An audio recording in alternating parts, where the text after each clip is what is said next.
मोठ्या प्रमाणात सोशल मीडियाचं ट्रॅकिंग करून ज्या लोकांनी ही घटना घडावी किंवा ही घटना ॲग्रिवेट व्हावी म्हणून पोस्ट केलेल्या आहे त्या सगळ्यांना दंगेखोरांसोबतच सहआरोपी बनवलं जाणार आहे।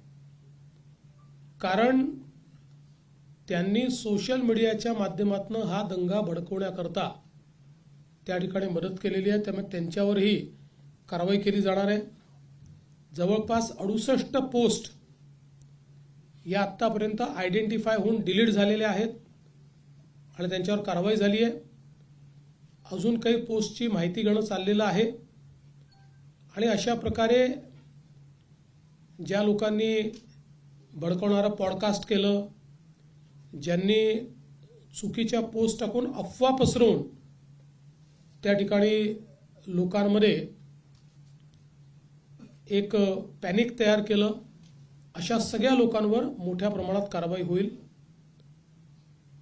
ज्या लोकांचं नुकसान झालेलं आहे, गाड्या फोडणं, काहींच्या पार्शली गाड्या फुटल्या आहेत, त्या सगळ्यांना पालकमंत्र्यांनी स्वतः लक्ष घातलेलं आहे। त्या सगळ्यांना नुकसान भरपाई ही येत्या 3 ते 4 दिवसात दिली जाईल। आणि आता जो काही आपण काही निर्बंध घातलेले आहेत त्या निर्बंधांमुळे थोडं